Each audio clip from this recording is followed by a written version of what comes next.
Welcome to Safe Care Trust International channel. Please subscribe channel with bell button, like, comment and share. अस्सलाम वालेकुम नाजरीन, ये safe care trust international की awareness programme है जिसमें हम आप लोगों को खुशामदीद कहते हैं। पिछली बार हमने बड़े हसास मौजू पे बात किया था और जो मौजू ये है कि एक आजकल जो नौजवान है उसमें नशे की तरफ रुझान और उसके रवैये से हमें कैसे अंदाज़ा लग सकता है कि ये बंदा नशा कर रहा है या नहीं।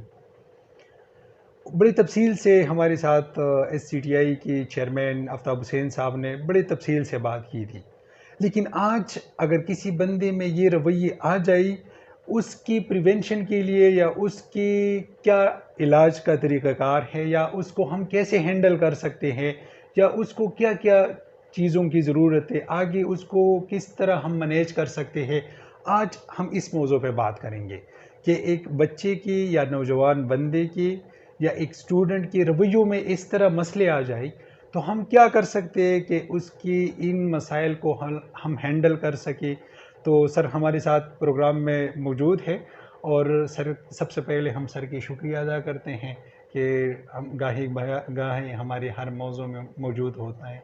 तो सर आपने मेरी जो बात सुनी वो तसलसल पहले मौजू से आज के मौजू में। Thank you Umar. बिल्कुल ऐसे ही है। देखें, जब हमने ये जान लिया कि कौन सी ऐसी वार्निंग साइंस हैं या कौन सी ऐसी चीज़ें हैं कि जिससे आपका बच्चा जो है लग रहा है कि वो ड्रग एडिक्शन में इन्वॉल्व है या वो ड्रग ले रहा है या किसी भी तरह का कुछ टाइम हुआ है, अब आपने क्या करना है। अब आपने अर्ली स्टेज पे, चूँकि ये इंतहाई अर्ली स्टेज पे, अगर आप अर्ली स्टेज पे उसकी हेल्प नहीं कर पाएंगे तो फिर आगे चल के फर्दर एडिक्शन और बहुत सारे फिर आगे मसाइल पैदा हो जाएंगे।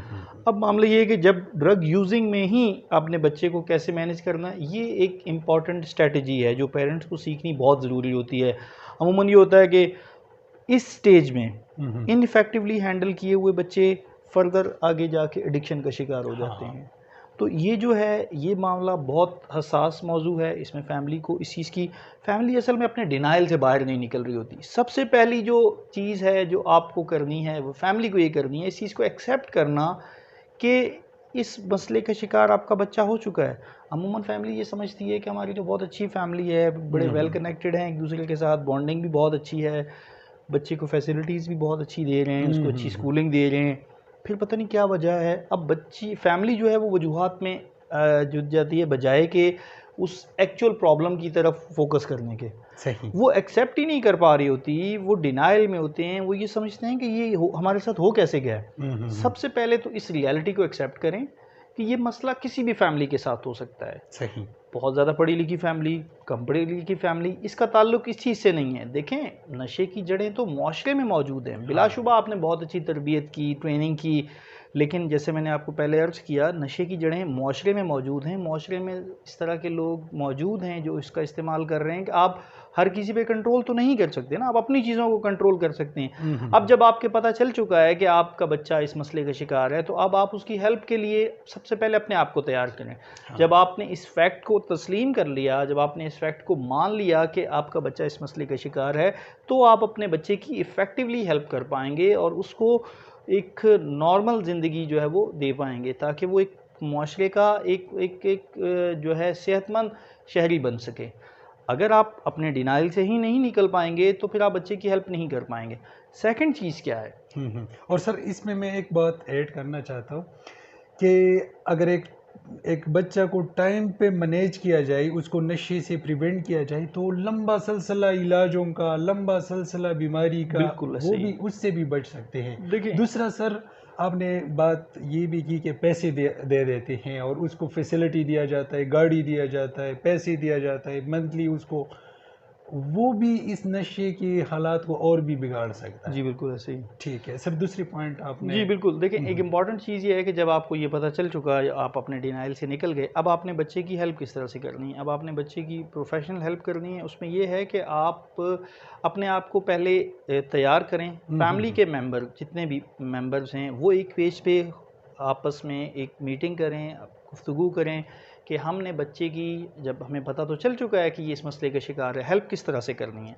अपने आप को कूल एंड काम रखें, अपने जज्बात को कंट्रोल में रखें और बातचीत के सिलसिले का आगाज़ करने के लिए तैयारी करें। तैयारी इन द सेंस कि आपने जो बच्चे की जो गैजेट्स पकड़े हैं या उसकी जो एविडेंस कलेक्ट किए हैं, जैसे कि उसकी बुक्स के अंदर आपको जो है वो ड्रग्स मिल रही हैं, या उसके दराज के अंदर कुछ इस तरह सी ड्रग या उससे रिलेटेड चीज़ें मिल रही हैं, हाँ उसके रूम के, अब वो सारी की सारी चीज़ें आपके पास होनी चाहिए। क्योंकि देखें, जब आप बच्चे से आप बातचीत का आगाज़ करेंगे तो आप क्या समझते हैं कि आपको वहाँ से बहुत अच्छा रिस्पांस मिलेगा? ऐसा ज़रूरी नहीं है। हो सकता है कि बहुत ज़्यादा हाइपर एक्टिव हो जाए बच्चा, बहुत ज़्यादा गुस्से का शिकार हो जाए, और आप वहाँ अगर अपनी जज्बात को, या आपके पास एविडेंस नहीं है, या आप अपने आप वहाँ जज्बात को काबू नहीं कर पा रहे, तो बजाय वहाँ मसाइल सही होने के मज़ीद बिगड़ जाएँ।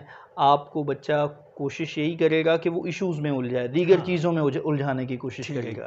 लेकिन आपने जो फोकस रखना है बच्चे के बिहेवियर पे करना है, ना कि उस पे कि जो आप कर रहे हैं वो मुनासिब नहीं है, ना कि आप ठीक नहीं हो। ये जो चीज़ है ये बड़ी ज़रूरी है। और सर इसमें एक और बात है, high expression emotion and low expression emotion.